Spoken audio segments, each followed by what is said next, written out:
We all hope you win the record as mankind's oldest living person.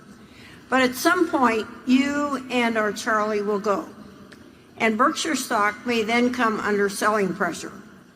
My question is, if Berkshire stock falls to a price where share repurchase is attractive, can we count on the board and top management to repurchase shares?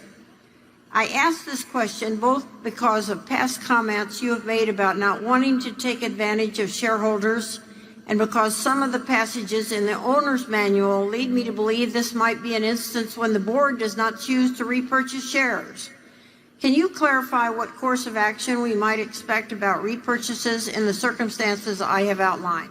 Yeah, well, as far as I'm concerned, they're not taking advantage of shareholders if they buy the stock when it's undervalued. That's the only way they should buy it. And they should, but in doing so, there were a few cases back when Charlie and I were much younger where there were very aggressive repurchases or the equivalent of repurchases by people, and the repurchases incidentally made a lot more sense then than they do now, but they were done by people who either, for various techniques, tried to depress the shares. And if you're trying to encourage your partners to sell out at a depressed price by various techniques, including misinformation, but there's other techniques, I think that's reprehensible. But our board wouldn't be doing that.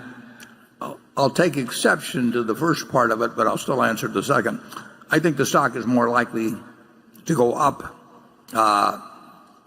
If I died tonight, I think the stock would go up tomorrow, and there'd be speculation about breakups and all that sort of thing. So it would be a good Wall Street story that this guy that's obstructed breaking up something where some of the parts might sell for more than the whole. They wouldn't necessarily probably be worth less than the whole, but might sell for temporarily for more than the whole. And it would happen. So I would bet in that direction. But if for some reason it went down to a level that's attractive, I don't think the board is doing anything in the least that's reprehensible by buying in the stock at that point. No false information, no nothing. And their buying means that the seller would get a somewhat better price, or if there are a lot of sellers, they'd get a mildly better price than if they weren't buying, and the continuing stockholders would benefit. So I think it's obvious what they would do, and I would think it's obvious that it's pro-shareholder to do it, and I think they would engage in pro-shareholder acts as far as the eye can see. I mean, we've got that sort of board. Charlie? Well, I think you or I might suddenly get very stupid very quickly, but I don't think our board is going to have that problem.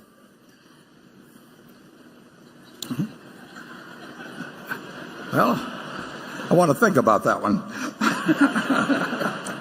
Okay, Jonathan. Amazon has been hugely disruptive due to the brilliance of Jeff Bezos, whom Charlie earlier called the business mind of our generation.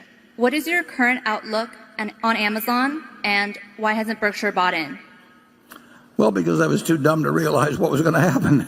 Even though I admired Jeff, I've admired him for a long, long time and watched what he was doing, but I did not think that he could succeed on the scale he has, and I certainly didn't even think about the possibility of doing anything with Amazon Web Services or the cloud. So if you'd asked me the chances that while he was building up the retail operation, that he would also be doing something that was disrupting the tech industry, that would have been a very, very long shot for me. And I've